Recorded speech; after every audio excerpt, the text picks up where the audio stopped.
Good afternoon. Half a day, the Committee on General Government Operations, Appropriations, and Housing is now called to order. Today is Wednesday, April 21st, and 2021, and the time now is 2 o'clock. Notice for this public hearing were disseminated via email to all senators and all main media broadcasting outlets. First public notice was issued on April 7th, followed by April 19th, and today is April 21st, and it is now 2 o'clock. The committee will hear and accept testimonies on Bill 99-36 LS, introduced by Vice Speaker Tina Rose Muña Barnes, co-sponsored by Senator Jim Moylan, Senator Jose Pedo Terlaje, myself, Senator Amanda Shelton, and Senator Clynton Ridgell, and Senator Frank Blas Jr. and Senator Tony Ada. An act to add Section 90.300 to Chapter 90 of Title 9 Guam Code annotated relative to granting indigent inmates the ability to acquire the constitutional right to legal representation, creating the INAFA'MAOLEK for Inmates Fund, and to cite this act as the INAFA'MAOLEK for Inmates Act of 2021. I'd like to acknowledge my colleagues that have joined us today. We'll begin with the Speaker, Speaker Therese Terlaje, Vice Speaker Tina Rose Muña Barnes, the author of the bill. We have Senator Tony Ada, Senator Joanne Brown, Senator Telo, Taitague, and Senator Chris Drainus. The conduct of the public hearing shall be as follows, the rules. Rules of engagement. Those testifying on behalf of Bill 99-36 LS will be recognized by myself. We have currently on the panel Mr. Stephen, I'll probably murder your last name, but I'm going to leave it alone. I'll let you introduce yourself there. And we have John Morrison. All right. Written testimony shall be submitted to the committee. Please provide my legislative staff with your written testimony for photocopying. Testimony may be read, and lengthy testimony should be summarized to about 5 minutes, but it will allow you the additional time if needed. Individuals will be allowed to present oral testimony only once. Once you're done, you may be asked to remain in the room. So I'll ask you now to please stay in the room until the committee has asked all the questions they may desire. Question and testimony shall be confined to the substance or nature of the agenda, which is Bill 99-36 LS. Personal inference as to the character or the motive of any senator or any individual testifying is not permitted. Any violation of this general rule of conduct will result in removal from the public hearing room. Proper form and decorum shall be practiced by all present in the public hearing room for these proceedings. Individuals who fail to maintain proper form and decorum may be restricted from providing oral testimony and will be removed from the room. When you speak, please make sure that the microphone is on and that you speak into the microphone. Please state your name and your title for the record. We will now begin to discuss Bill 99-36, and I'll ask the author of the bill to please introduce her bill and give her opening statement. C to the small c, Mr. Chair, and thank you for giving me an opportunity to speak on this Bill 99-36 LS. Mr. Chair, I introduced Bill 99-36 at the request of the Public Defender Service Corporation. Both Kathy Gogui and Steve Atturi, who's here, the Executive Director and the Administrative Director, had informed me that due to the new policy implemented at DOC, all calls now have to be done through the PayTel system. As a result, many of the indigent clients cannot afford the exorbitant cost for PayTel or are unable to contact their families to load money to their PayTel account so that they can contact their lawyers or their attorneys. The public defenders informed me that a percentage of the revenues collected by PayTel is to be remitted to the government of Guam. They had asked me to see if we can use those funds to provide free calling services for indigent clients to contact their attorneys.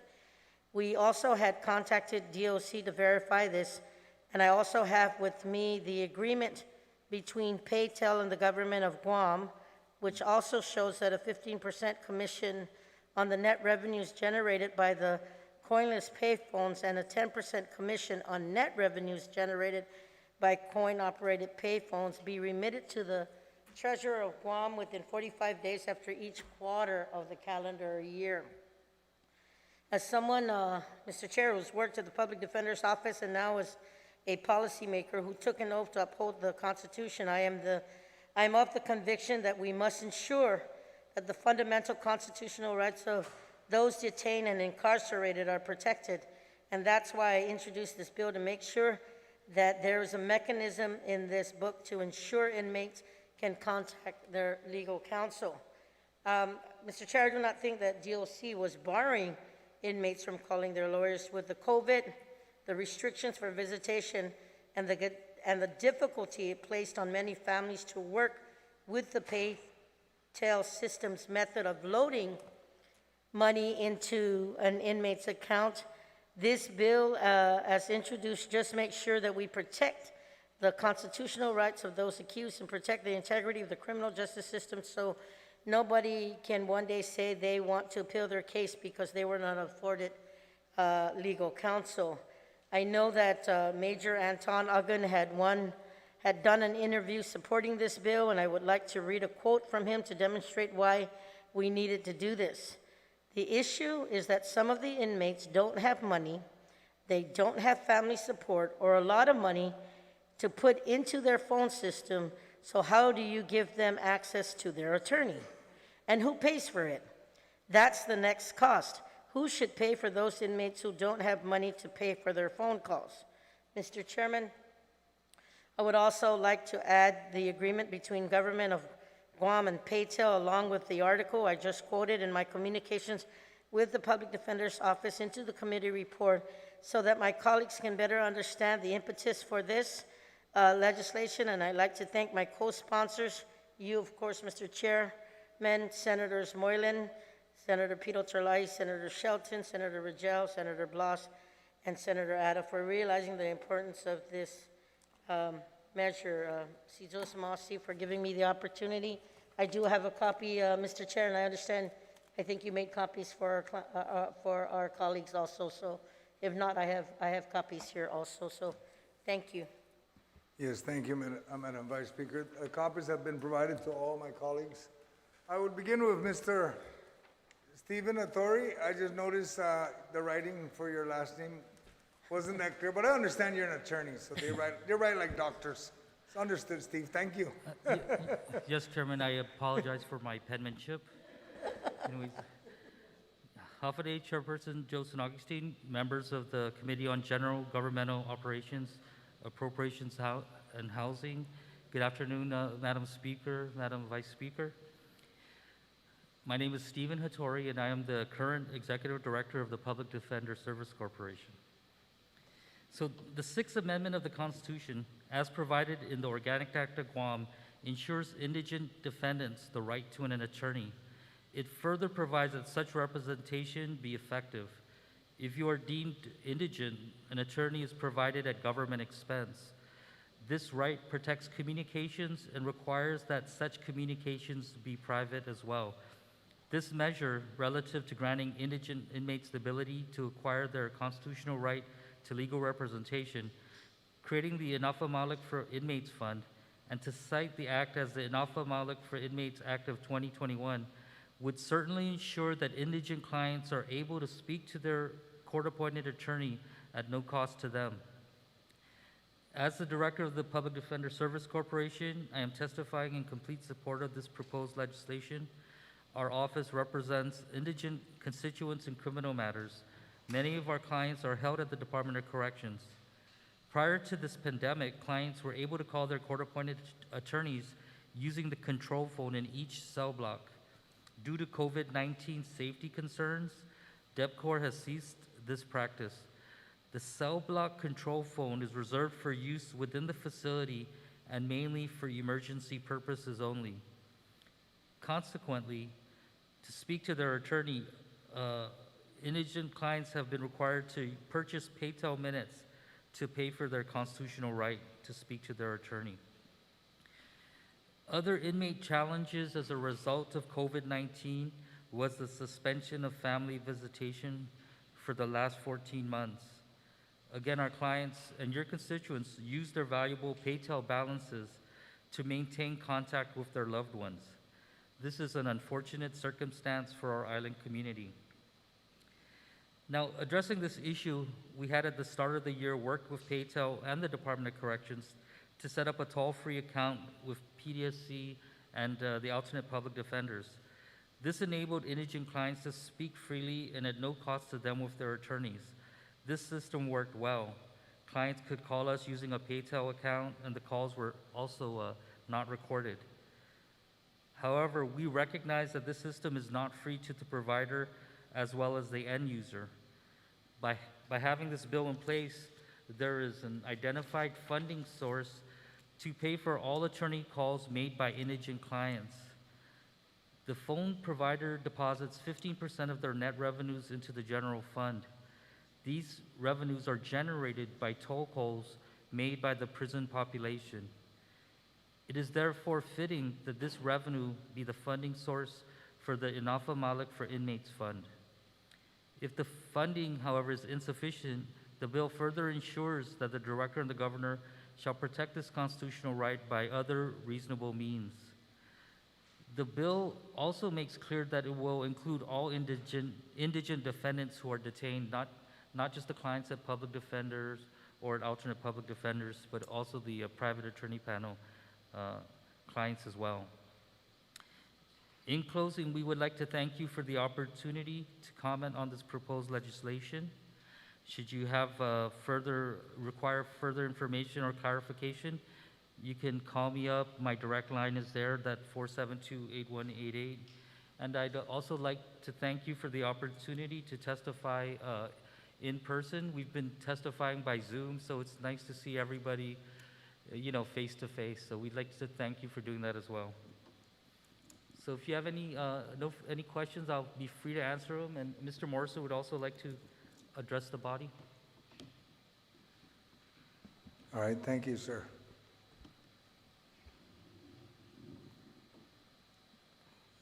Mr. Morrison, did you want to make any statements now before we ask the questions? Thank you, Senator. It was about January of 2020, I think, the first time I testified in this room before this body, many of the sitting senators, and it feels like many lifetimes have gone by in that period of time. I think this bill is entirely necessary at this point, and the internal management of our office and the attorneys in our office unequivocally support it. Just by way of background, and I think Director Ettore laid out, when everything was initially put into a shutdown, DOC didn't want any family visitations, and they didn't want attorneys even coming to see their clients until they had a chance to put their own safety protocols into effect. We noticed at some point that we weren't getting nearly as many phone calls as we thought we should be getting. And as we researched it, it came that DOC had implemented a new policy whereby our clients were no longer able to use a phone privilege that they'd previously had, and all clients were being directed to this PayTel system. Many of our clients didn't have the funds, so they weren't able to contact our office and their individual attorneys. And this was a terrible circumstance. Not only did it deprive them of an important right, but I think the number of co-sponsors attached to this bill shows a certain experience with this. It didn't allow the court system and the normal process of criminal justice to even function. Obviously, if I'm going to speak to a client about taking a plea agreement where they're going to be on parole, they're not going to take that plea agreement, and they're not going to start parole until we've had a chance to have an in-depth conversation about it. And this deprived us of the ability to do that. Additionally, if someone's in custody and the judge tells them that they can be released, if third-party custodians are contacted by our office and interviewed by an investigator in our office, for instance, well, they're going to sit in jail if we don't have any access to them, and we're not going to be able to get them out until we have that access restored. So these were the type of circumstances that we were encountering for a period of months as the pandemic continued and things slowly started to open back up and allow for better communication.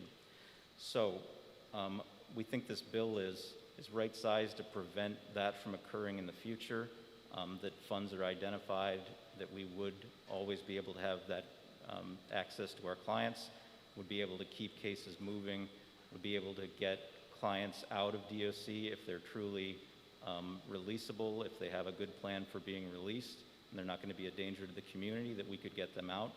Because what happened was DOC really did become, there were some public health considerations there as they had their own outbreaks. And we obviously had an interest in making sure that clients that didn't truly need to be there were out.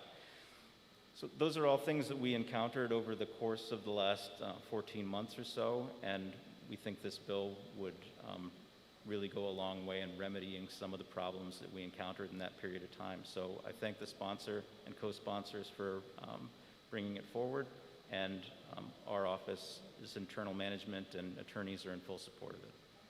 Thank you. Thank you, sir. Madam Vice Speaker, you had something you wanted Yes, to thank you, inform the body?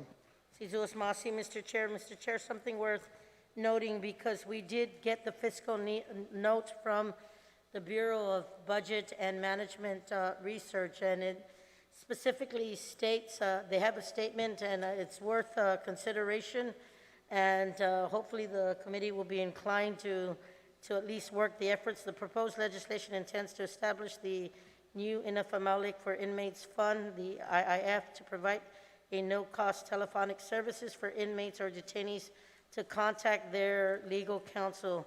The IIF shall be funded by the revenues collected by the government of Guam for telephone services within the Department of Corrections.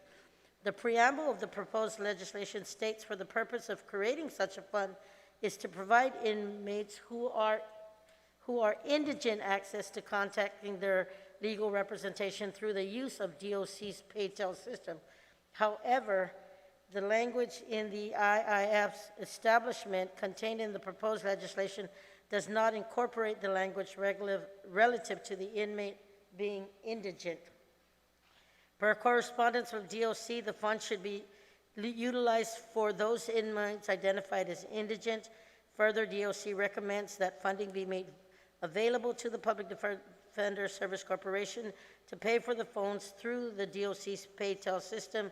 Additionally, DOC conducted a recent phone survey for the PDSC in which the average cost for phone service per indigent inmate amounted to about $400 a month. It also notes, Mr. Chair, that the Bureau is unable to identify a revenue account specific to telephone service within the general fund on the AS400 system.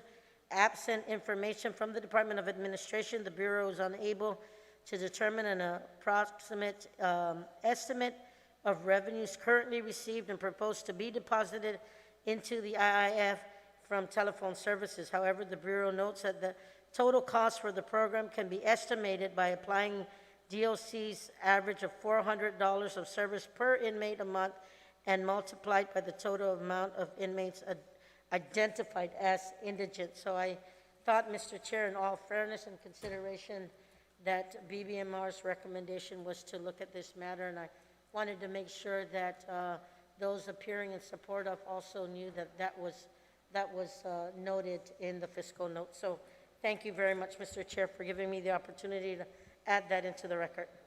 Sana Masi. Thank you, Madam Vice. I'd ask now Speaker Therese, do you have any questions to the panel or comments on the bill? Yes. Can you first please clarify whether this is accurate that the public defender determined that the average cost for phone service per indigent inmate amounted to $400 a month per inmate per month? So actually what happened was that we tried to do, we basically ran a toll-free service for 2 months, and the average cost came out to a total of $400 a month for the entire period for all clients. For all, but isn't that for all clients? For all clients, Right, yes. not per client, like it says here, right? That's correct. And, Okay, And that's, then, and when they wanted to make it permanent, we obviously didn't have the funding. I think they were also going to say it would cost about $400 a month for alternate public defender. And then there's the issue with the private attorney panel, indigent clients. So we figured we would just tackle them all together with one fund. Sure, I understand the one fund to tackle everyone, but the amounts would be tremendously different. No, Yes. it's not. You're talking about $1,200 a month total, 400 times 3 perhaps, and then versus $400 per indigent inmate. Anyways, yeah, so that's one item. The other one was, I'm all for, getting this phone service. I guess I'm trying to figure out what they did prior is just completely not able to continue? Well, so I think they don't want our clients to use the control phones for two reasons. One is the COVID-19, so they're encouraging social distancing, and the other reason is that's the only contact they have with other posts. So if someone's on the phone and there's an emergency, they don't have access to the phone immediately, and they use that to call for backup. My understanding is sometimes they only have one or two correctional officers working at each post, so there are times they do need that phone to call for backup. And also, those calls occur in the control room within earshot of the correctional officers, so there really isn't as much privacy as there would be if they call us from the Pedo phone, because the Pedo phone bank, that's recorded electronically, so the guards do not supervise those calls other than just observing them from a distance. So we prefer our clients calling us from Pedo because it's not recorded and they have a greater sense of privacy than if they're calling us from their control phone. Thank Okay. you. But according to this other paperwork we've got, they've already got so the pay phones right now were only being used to call family, and they were using the other phones to call lawyers. Okay, I get it. So they want them to use pay phones now for lawyers also, and that's the issue. Okay, so what about in Public Defender's letter to Major Uggan, they had proposed other things such as Public Defender sets up a telephone line, like a hotline, that will ring directly into our office so that we can have these individuals speak directly to someone to assist with their needs. That sounds like a very minimal cost. Does that work, or So- what happened to that? Yeah, that's what we thought it would be a minimal cost, but apparently I think there's an exclusive contract with the Paytel is the exclusive telephone provider for the facility, so I don't think we're able to do that. We had a meeting about it, and they pretty quickly rolled that out, because we just thought it would be a matter of just splitting up one of those Paytel phone lines, but apparently they're not able to do it. Something about the buildings are so old that they would have to retrofit them, or They can't run those phones, what they're telling you? yeah, that's what we were told. Yeah, it's just potentially, a costly solution and kind of seems convoluted. I thought you gave them some very good examples of ways to work this out. The other one was the inmates initiate a contact sheet, and then your office checks those contact sheets every day, and then you call them, and then free, right? Well, so we were doing that, but at some point, we would tell them we need to speak to our client, and then they would have our client call us on Paytel. So they were not using the clients to talk to us on the control phone. Okay, and then the other one was about the broadband internet, so that you could set up dedicated computers. Have you done that as well, or were you able? So they do have a couple Zoom platforms that are available. During the week, they're pretty much monopolized by the court, so we have to meet with them on Saturdays or Sundays, which, our attorneys are doing. But we're actually applying for a grant that would basically set up a few more terminals. There's a Burns Jack grant that we're working with BSP. I think our deadline is Friday. All right. And so we're hoping to set up 3 or 4 more of these video platforms to meet with clients. And we think it'll be better for for DOC, because then they're not going to have to supervise the attorney. They're not going to have to search us. less chance of contraband coming in. But so we turned that in Friday, and we'll hopefully hear some good news, and we'll set something up quickly after that. But yeah, that's definitely something that we want to pursue. Okay, well, that's good, and it's great that it's not prevented by that exclusive agreement that you described as well. So what about this part? The BBMR is saying they can't locate any account within the government of Guam that matches what is described in the bill as the percentage of this contract that is going to the general fund. I mean, Yeah. all I could find was in their contract, it talks about commissions. The department, well, the company shall remit to the department a 15% commission on net revenues generated by coinless paid telephones, and a 10% commission on net revenues generated by coin-operated paid telephones. It's like they put money back if based on commission per phone call. Yeah, so it's apparently 15% of the net revenues, but so I never knew about this. Major Ogun was the one that informed me that this was going on, and we said, hey, why don't we try to get that funding source? But since it doesn't go to the Department of Corrections, they have no idea how much money that is, and I think only DOA could probably answer that question at this point. Yeah, well, according to BBMR, they can't locate that amount either in their AS-400, and that's why we can't tell, and we're trying to deliberate this bill, what we're talking about, if there's really any money there or not. Mr. Chair, were you able to determine that? No, but I'm not surprised. There's many things that goes to the government that some people can't even figure out where the money's at. That's something this bill will actually fix it. So to Mr. Chair, identify. that's it. why It we're actually, setting up the Mr. fund. Chair, it doesn't, it's saying we're gonna fund this program out of this money, and if this money's not available, then we're not solving the issue. And I think the issue is really, right, can we be bound by this contract to not provide free services to inmates? I would just wonder if the public defender or anyone's ever looked at that, because that just doesn't make sense to me. I mean, if we want to charge them to call their families and put in a contract for that, but if you're saying it's a constitutional right that they have to call their lawyers, then why are we bound by this agreement from providing that to them Yeah, and at the most inexpensive way possible, in fact? I know. And Madam Speaker, so the problem really didn't become an issue until September, because during the early part of the pandemic, their paytel system was actually being renovated and was down.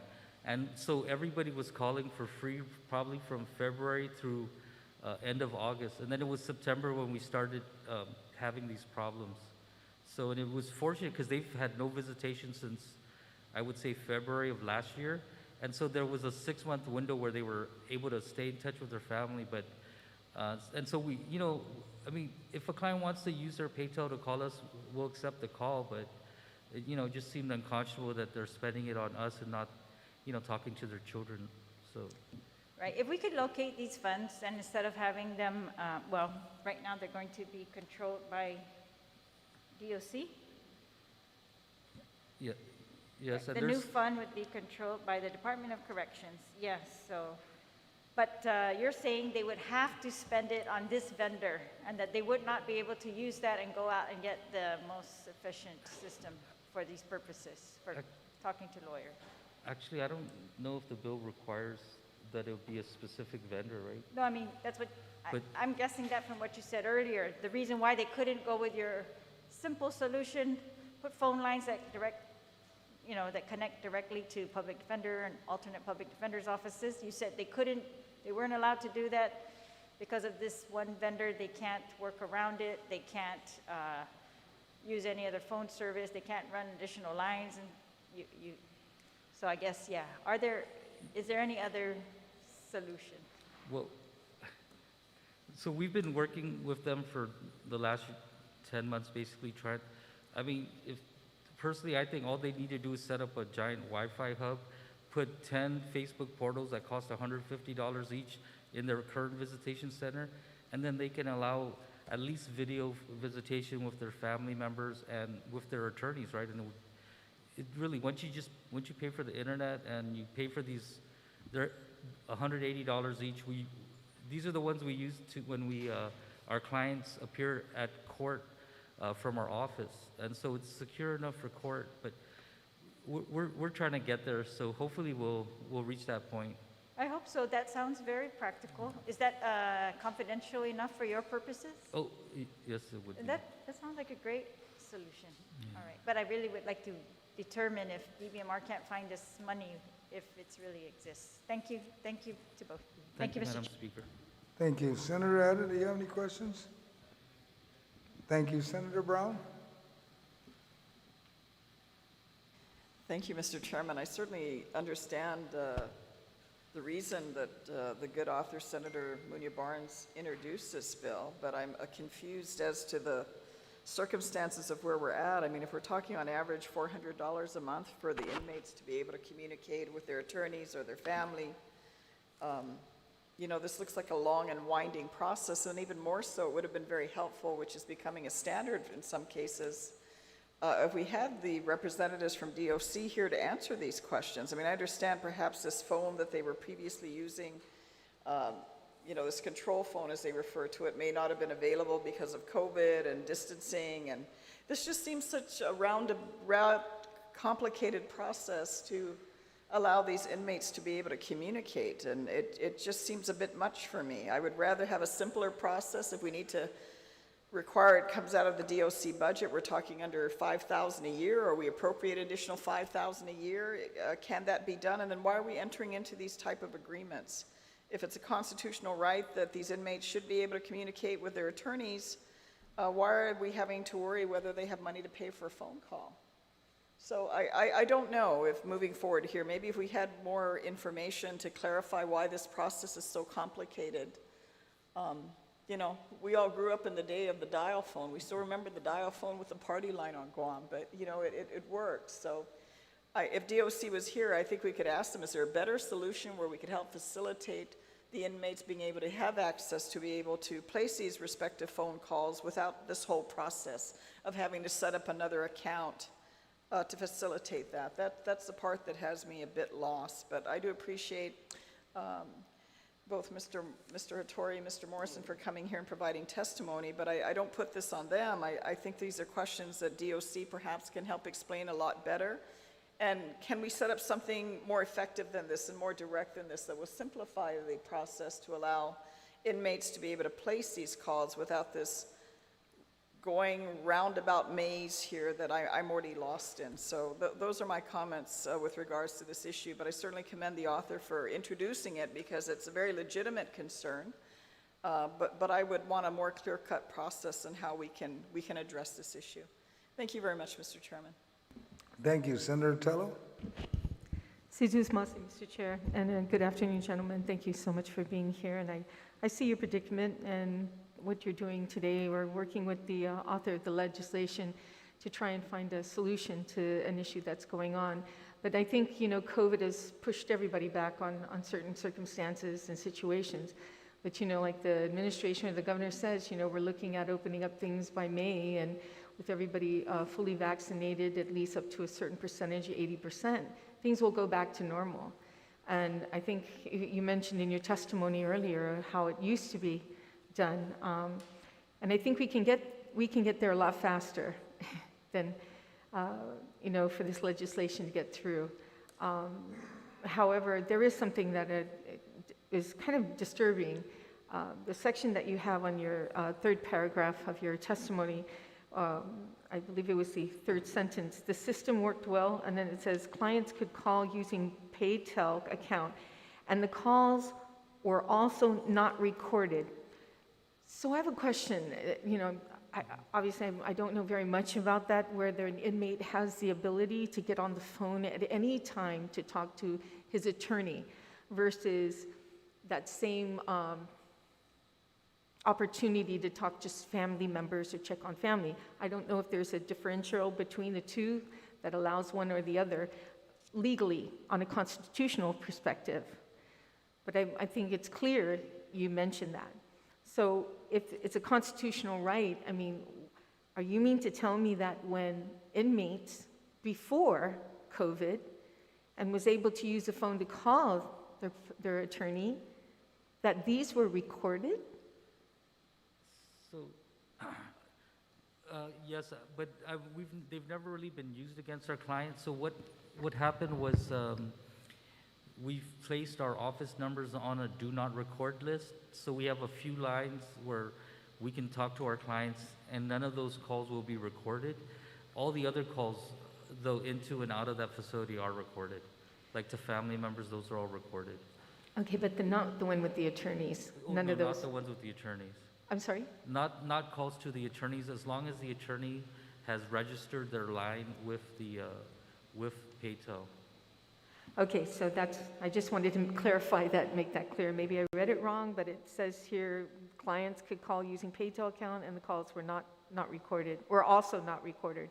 When you say also not recorded, that makes me assume that the attorney-client was recorded. So I'm glad to hear that that's not happening. And honestly, I don't know about before the pandemic. I assumed that our calls were recorded because it would tell us when we call or we're on the phone with them that this call will be recorded, blah, blah, blah, blah. And so we looked into it and we had our numbers registered on a do not record list. That's really only attorneys are eligible to be on that list. And so now we're confident that our calls are not being recorded. Mr. Ettore, have you actually spoke to the director, Joe Carbolito, personally to request, something to reinstate what used to be easier for these inmates to talk to their attorney? Have you spoke to him directly and asked him if he's going to be able to bring this back to what it used to be? So we did speak to him on a couple occasions, and we also met with the representative of the phone provider as well. And that's when we developed the toll-free process. And based on a 2-month usage, that's where we came up with the approximate $400 a month. So we have... With the director? With the director? With the director. So did and you the ask director. him why he wasn't able to go back to the old way it used to be? It was basically security and COVID-19 reasons. Okay. Yeah. Mr. Morrison, I think you have Attorney Morrison, you wanted to say something? Senator, I just wanted to say, the old system, we keep calling it that, but it wasn't an elegant and well thought out process. The old system was essentially the attorney calls up DOC, knows the number of a particular cell block, and the DOC officer answers. And if the client is walking around close enough, he just hands him the phone. I mean, that was essentially the system that we had. So this is the same phone that the DOC officer would need to communicate with other DOC officers, to receive phone calls, etc. And those phone calls typically were not long. You didn't talk about the ins and outs of your client's case because it's not private. He's just standing there right next to a DOC officer who was really kind enough to hand him the phone so the client could say, would you please come see me? I will accept the plea. I want to go to trial. Those sorts of things, just very quick conversations. So this wasn't a process that I think we necessarily want to go back to, and I'm not sure DOC is anticipating going back to it necessarily. I think they really want to use the PayTel system in the future, but the funding is an issue. So I thank you for that. I appreciate kind of giving me a picture of what transpires during something like that when a call comes. Are you having any issues visiting your clients over at DOC currently now because of COVID? So currently, I was just there today and saw 2 clients, and we are back able to see clients at DOC, but there are a lot of clients that are still calling on the telephone and need to communicate that way given everybody's schedule and availability for court. Not everybody's able to go up to DOC every day and accomplish court coverage as well. Okay, so you're having no problem going to face-to-face then? Well, I'm comfortable enough going up there myself at this point, and I've been doing that for some weeks now. Okay, but thank you so much. And I think go ahead. the problem happens when we have an interpreter, and the interpreter will appear by Zoom or by a cell phone, right, I think. So, and that's the issue. So visitation's been open now, but it's not completely open, and so we still need another way to, use interpreters. But it's definitely a lot better than during the height of the pandemic. Yeah, and hopefully it'll get better too. Thank you so much for all your hard work and having to endure this right now. I appreciate your time as well. And Mr. Chair, it would be, I too feel that DOC should be here as well, and to provide some information. Maybe, hopefully, we'll get a testimony from them to provide it to us senators on their perspective of what's going on. Thank you, Mr. Chair. Thank you. Senator Duenas, do you have any questions? None? Senator Tina, Madam Speaker, you Just wanted to follow? one thing, if I'm calculating, maybe you can check with the Department of Corrections, Mr. Ottori, that the contract is for a term of 5 years plus 2 5-year options. And it was on signature of the governor in 2004. So if you had 15 years, that would be 2019. So maybe they can, when they renegotiate, put a contract that's, free for calls to your number, just like they're not recorded to your number, maybe they can also be free to your number, right? And then we just have to worry about the private defense bar and how to take care of that. Thank you. Well, thank you, Madam Speaker. Just for the record, when we get into the budget with DOC, we're going to find out where the money's at. They're going to answer. Madam Vice, do you have any questions or comments you want to make? Thank you, Mr. Chair. I just want to thank the Public Defender Service Corporation for being here and sharing their concerns with us, and more importantly, why this bill was necessary.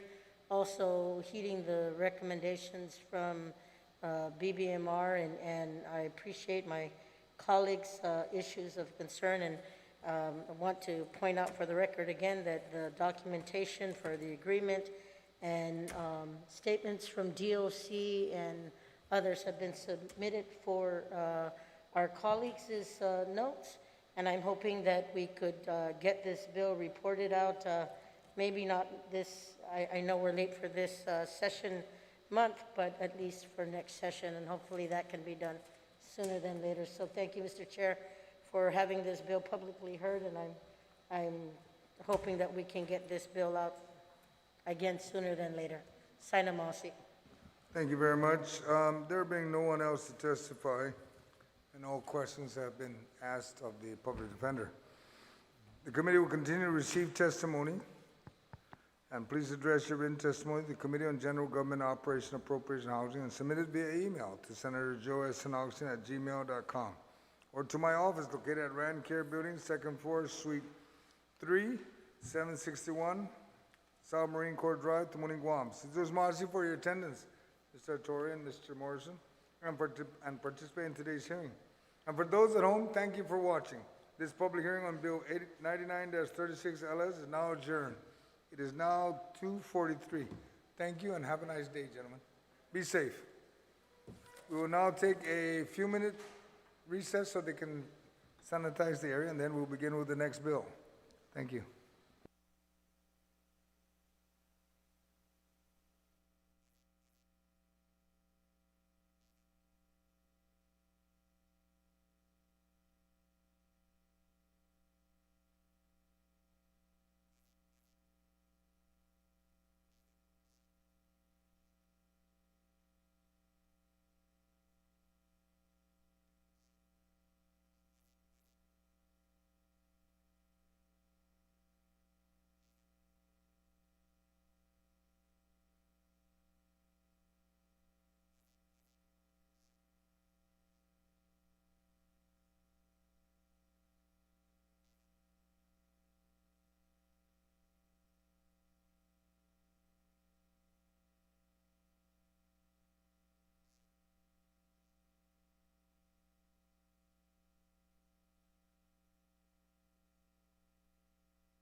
Good afternoon. Half day, the Committee on General Government Operations, Appropriation Housing is now called to order. Today is April 21st, 2021. The time now is 2:49. Notice for this public hearing were disseminated via email to all senators and all main media broadcasting outlets. First public notice was issued on April 7, followed by April 19, and then today, April 21st. The time is still 2:49. Committee will hear and accept testimonies on Bill 102-36 COR. Introduced by Vice Speaker Tina Rose Muña Barnes. Oh, excuse me. I think I read the wrong bill. Stand by.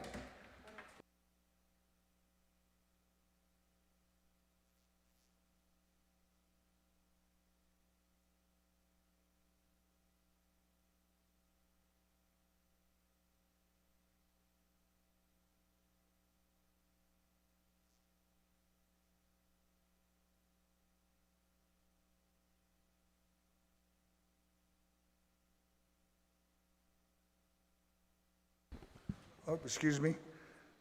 It's Bill 102-36, introduced by Senator Joanne Brown and Speaker, co-sponsored by Speaker Therese M. Terlaje and Senator Telo Taitague. An act to add Section 8103D, 8103.1, and 8107D, all of Chapter 8, and to amend Section 43122A of Article 1, Chapter 43, all of Title 5, Guam Code Annotated, relative to increasing public access to information in government meetings, deliberation, and decision-making by requiring broadcasting of public meetings and notice of agenda items. I'd like to thank my colleagues that have joined me this afternoon. We have the author of the bill, Senator Joanne Brown, and Speaker Therese Terlaje, co-sponsored. I know Senator Telo Taitague is probably just stepped out for a few minutes. And we have Senator Tony Ada, Senator Chris Duenas, and we also have the Vice Speaker, Tina Muña Barnes, present. Those testifying on behalf of Bill 102-36 will be recognized. We don't have anyone present, but I know that we have testimony that was provided.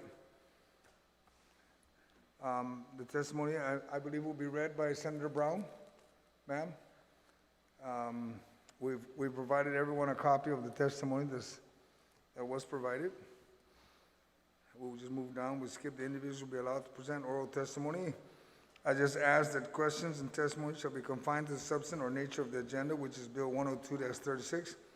Personal inference as to the character or motive of any senator or any individual testifying is not permitted. Any violation of this general rule of conduct will result in removal from the public hearing room. Proper form of decorum shall be practiced by all present in the public hearing room for this proceedings. Individuals who fail to maintain proper form of decorum may be restricted from oral testimony and will be asked to leave the room.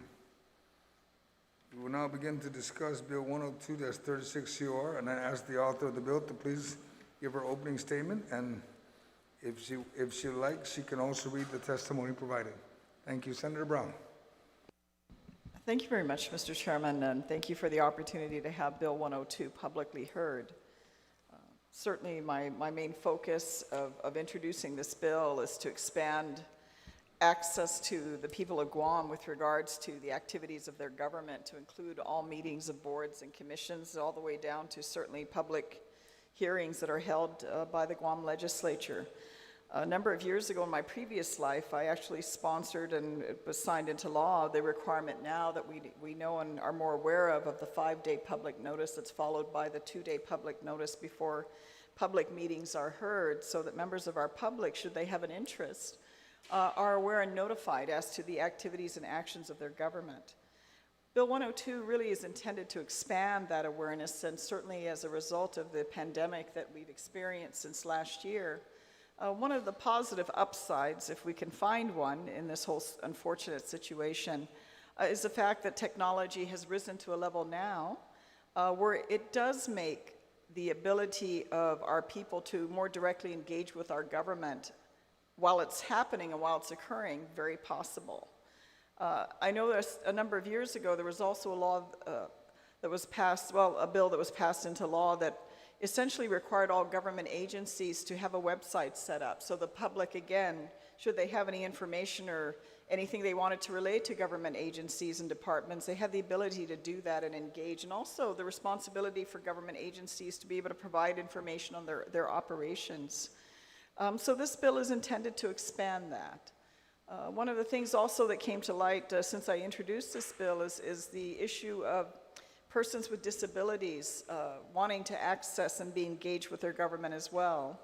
And I know one of the things that I did discuss with the director from the disabilities last week had to do with the issue of accessibility for our people, to include things such as our public hearings and what we're doing right now. And she gave me feedback that we did not have closed caption capability in airing our public hearings or sessions that we have. And those are things certainly I would like to look at and expand where there's positive issues with regard, especially with regards to options that are available on our computer that could have these services available for all of us, including those that may need additional assistance. And I think those are things that we need to expand in our government. Of course, why do we need to do that? You know, we're often reminded that we are a government of the people, and those of us that are here in elected capacities are here as caretakers for a time.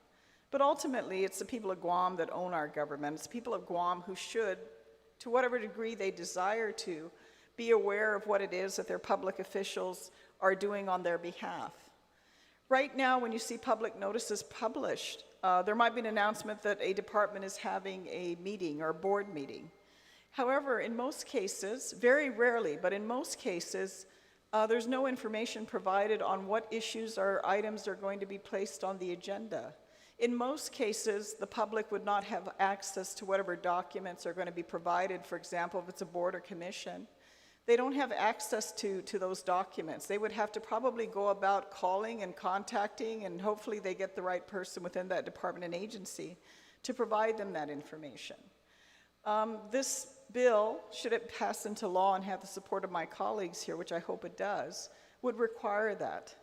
And essentially what the disincentive is if a department or agency doesn't follow these requirements is any action taken to that board meeting become null and void. So that the requirement of public access and public awareness becomes the greater priority. And I think it involves good government. I mean, we often talk about wanting to have transparency in our government and the expectation of that. But when it comes down to the actual practice, we're not quite there. And I'm certainly very hopeful that Bill 102 is an important step in that direction to make our government more accessible. Considering the size of our government, the cost of our government, I think the putting in place for those departments and agencies that don't already have this technology available would be a very small amount compared to the benefits of giving our people full access to their government. With that, Mr. Chair, I'll just read Mr. Adrian Gogui's testimony, who's also a fellow resident of Pago Bay. Mr. Gogui was not able to come down personally because of his job obligations, but on his behalf, I will read this testimony. Hafaday, Madam Speaker, Terlaje, Senators Brown and Taitague. I'm Adrian Gogui of Chalampago. Thank you for sponsoring this bill and providing the opportunity to provide written testimony on Bill number 102. Relative to increasing public access to information on government meetings, deliberations, and decision-making by requiring broadcasting of public meetings and notice of agenda items. I concur with this bill. Transparency of our government agencies and access to regular and special meetings of public agencies and their records are critical for ensuring we, the people, have absolute confidence and trust in our government. Guam Code Annotated Title 5, Chapter 10, 10102 defines an agency as any authority of the government that includes a department, institution, board, bureau, commission, council, committee of Guam government branch, autonomous instrumentality, public corporation funded by public taxes or funds, or other public entity of the government of Guam, whether or not it is within or subject to the review by another agency. However, in recent years, lawsuits have been filed against government agencies for noncompliance of the Guam Sunshine Reform Act of 1999, or questionable decisions, practices these agencies have made. Our government agencies have legal and ethical responsibilities in the performance of their duties. This bill promotes our government agencies to act as such. Madam Speaker, Terlaje, Senators Brown and Taitague, thank you for your time. I can be reached at magahit76@gmail.com or 488-6578. Serasmente Adrian Gogui. Thank you very much, Mr. Chairman, for the opportunity to comment and certainly be able to read out Mr. Gogui's testimony on this bill. Thank you, Senator Brown. I'd ask now your co-sponsors if they might want to make a few remarks. Beginning with the speaker, Therese Terlaje, ma'am. Sure, Mr. Chair, thank you, and I want to thank the author of the bill for allowing me to be a co-sponsor. It's, again, the bill is relative to increasing access to information on the government meetings, starting with the notices. As we see now, notices in the paper are not, or sometimes they're not even in the paper, and that they just say we're having a meeting. They don't tell you what their meeting is going to be about, except for very few agencies. I think the Guam Land Use Commission is a very good example. They always give detailed information as to which items are going to be on their agenda. So the public has notice if they're concerned with that item, that they need to, attend that meeting or chime in before the meeting. And I just think that's fair for all of the people of Guam to know exactly what business is going to be covered in that agenda. And of course, the whole purpose behind publishing notice is that we want participation from the people of Guam. We want their input. And if we really, truly are going to get their input, they should know as much as we know about what we're going to entertain at that meeting. There's, the second part of the bill is to require that, since we've seen this done during the pandemic, where we are having virtual meetings or telephonic or video meetings, electronic meetings, whatever capacity, that continue, and that if this is an option, that they be broadcast so everyone else can see. So it's like a Zoom meeting, but as we do here in the legislature, we take our sort of private Zoom meetings and publish them on the TV, on our websites, on YouTube, for anyone who's not able to get into that Zoom meeting. And we want every agency to be able to do that. I'm trying to attend Chamorro Land Trust meetings, for example, and it's been very helpful that they are broadcast on Facebook. The problem for that one agency in particular is the audio quality is really not good.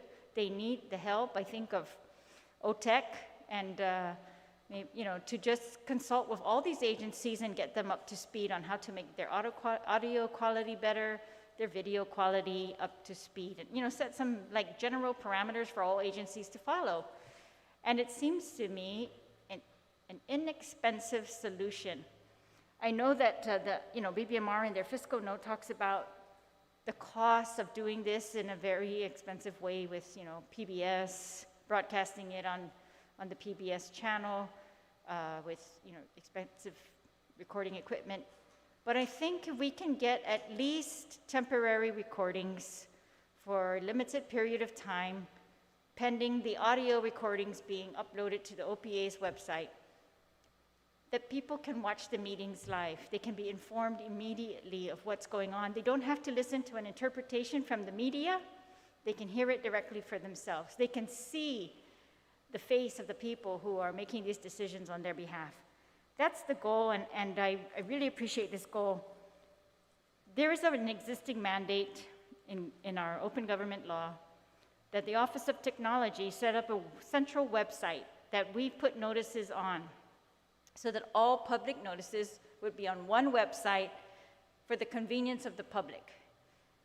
And not, every agency, you'd have to go to every agency's website to find out what's going on in a certain day. That was a convenience measure. The problem is, it's never been implemented.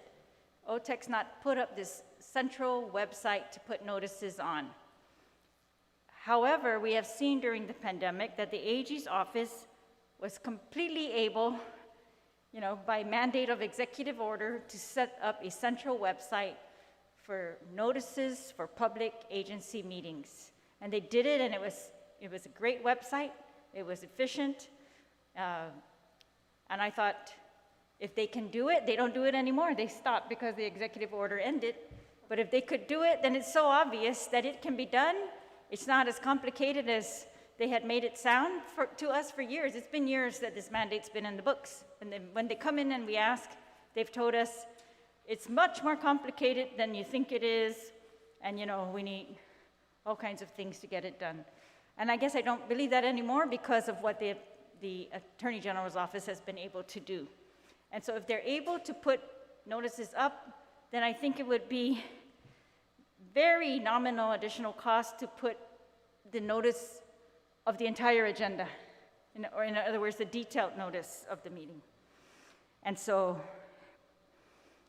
I just think if we can work together to get over the obstacles, we could make this very convenient for the public, and that we could increase transparency tremendously. Instead of waiting for the 6 p.m. news, they can watch the 2 p.m. meeting live. And that's the goal of this, Mr. Chair. So I just want to thank you again for allowing me these remarks. Thank you, Madam Speaker. I'd ask now the other co-sponsors, Senator Telo, Taitague, and then after that, we will start with my other colleagues. Senator Telo. Thank you, Mr. Chair, for the opportunity. And I, too, am very grateful for the opportunity to be a co-sponsor to this legislation. And I believe, since COVID, we've all learned, a lot about technology since COVID. Those who say that I'm not techie, well, we've actually turned to be a little bit more techie than we were before COVID. So I think it's important to realize that there are avenues that we can take to do so. Zoom has been a great thing for many people, and holding board members, in fact, and board meetings. In fact, Mr. Chair, I heard it several times by directors who saying that, or people who are chairmen of board meetings saying that they have more people attending these meetings since it's been on Zoom than it was in person. So it says a lot about how we're moving toward technology and the importance of it, even task force meetings. And you know what, I have to admit that the homeless group coalition with the Lieutenant Governor's office, he broadcasts these meetings too for people to watch. A lot of time it's on Facebook that they put it on so the public can see what's going on in the comments that are being made. So this is all about transparency. Definitely accountability plays a big role into this. But most especially, it's about the community being able to be afforded the opportunity to partake in any kind of meeting that should happen with regards to public meetings. And one of them, in this legislation, I was hoping that the good author may consider making an amendment to post these agendas at a particular time.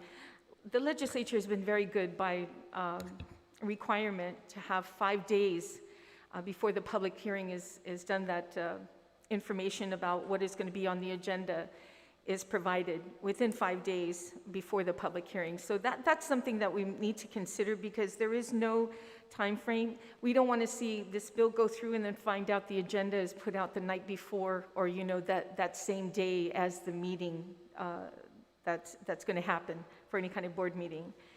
So I think that's something important we need to look into as well. A lot was said earlier, and I totally concur with the intention of this legislation, and I think that the ability for the public to be engaged whenever possible. I know that some board meetings and commissions that do get together on a monthly basis provide a public input. And that's why the importance of the agendas is needed in advance, so that the public can prepare to answer questions. The second thing is to provide what we call now, that I'm experiencing, is a hybrid public hearing, that maybe some of these boards and commission can also incorporate the fact that maybe individuals are not able to make these board meetings, that they can allow a mechanism to have those to come testify or provide any of their comments through Zoom. So that's something probably down the line, but I think the speaker mentioned how well the Attorney General's office put their information on, and I greatly appreciate it because I too went on that website to look at quite a bit of research, and especially on the executive, the governor's EOs. So again, thank you again for the author of this legislation to allow me to participate as a co-sponsor in this legislation. Looking forward to moving this forward and voting it on the floor. Thank you, Mr. Chair. Thank you, Senator Telo. I'll ask now, Madam Vice Speaker, do you want to make any comment to the bill? Definitely, Mr. Chair, for giving me the opportunity to cite some comments and literally thank the author for this measure, as I see is reasonable and with the intent to require all public meetings to be broadcasted and live streamed for public viewing. I look at this bill and the effective date of this would become effective upon enactment, and it literally will allow our public, our residents of Guam, to watch public hearing meetings at home, which is, with modern technology today, access is really, really important. I do note that the fiscal note did add that in addition to the 5 days and the 48-hour notice requirement for regular and special meetings in Chapter 8, 5G CA, it also notes that boards and commission must also submit agenda items and meeting minutes no later than 15 days after the end of the meeting. Mr. Chair, we don't even have to look far. The Guam legislature literally has taken the time to be transparent in all our meetings, and having it live streamed and knowing that the access is there almost immediately, and we do it live. You know, the technology we have today is very, very up to date, fast, and the access to everyone, who even children have access to FaceTime and YouTube and all that stuff, that these things can be broadcast online. The reason why I say that is because it was noted about cost and the rates that being charged, but there are ways that the legislature has worked with to give the access to the people based on what they have, especially holding in their hands. So I bring that up for the record, and note that based on the fiscal note and what's already being provided in statute today, this bill is a very good bill to share with the community, because it does give the public immediate access to watching all the meetings from home or from where they're at, and it's right then and there. So I support the efforts, and I think that this is a measure that could happen for all meetings for the government of Guam. Thank you, Madam Vice. Senator Toniata, sir, do you have anything you'd like to? Oh, no questions, Mr. Chair, just that I support this piece of legislation and look forward All right. hitting the session floor. Thank you. Senator Chris Duenas. Mr. Chairman, and certainly am in support of Bill 10236. You know, one of the things that oftentimes when I've met with different constituents and even folks, particularly in the business community, who are very busy sometimes, one of the things they always mention when a bill comes up or when a meeting happens, especially as the speaker mentioned, in critical agencies, land agencies and other regulatory agencies, you know, one of the things that's mentioned from time to time is, man, you know, I just wish there was more notice or more opportunities to, you know, view and understand more of what's happening in our government.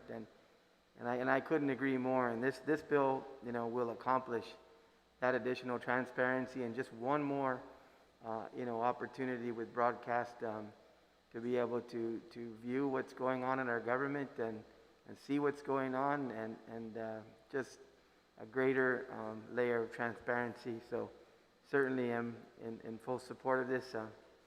Just one technical amendment. I think I was supposed to be a co-sponsor, but maybe I'll be added on the floor. Jesus Rossi, Mr. Chairman, all in good humor, but it's a great bill, and I think it's really going to enhance our public's awareness of their government that they pay for with their hard-earned tax dollars. So, Jesus Rossi, Mr. Chairman. Thank you, Senator Duenas. I'd like to thank Senator Brown. No, I'm in full support of this bill, and I like the legislature's findings and intent. It is essential to the maintenance of our democracy that public business be performed in an open and transparent manner, that every stakeholder be fully aware of and able to observe the performance of public officials and attend and listen to deliberation decision-making that go into the making of public policy. Thank you, Senator Brown. That's written quite well. And I'm in full support of this bill. And then if there's any amendments, Senator Brown, you know, we'll be talking, and I think everything has been discussed. It's germane to the bill. That being said, and there's no one else to testify, I'll continue to receive probably very limited testimony, but please address your written testimony to the Committee on General Government Operation, Appropriation, and Housing, and submit it via email to Senator Joe S. Augustine at gmail.com, or to my office located at Rand Care Building, 2nd floor, Suite 3, 761 South Marine Corps Drive, Tamuning, Guam. Jesus Marcy for your attendance. Senator Brown, did you want to make a closing statement, ma'am? No, not at all, Mr. Chair. I think a lot of good points were already raised this afternoon. Thank you so much. Yes, ma'am. Thank you for your attendance, participating in today's hearing, and for those at home, thank you for watching. This public hearing on Bill 102-36 is now adjourned. It is 3:15. People of Guam, please be safe, stay safe, and take care. Thank you.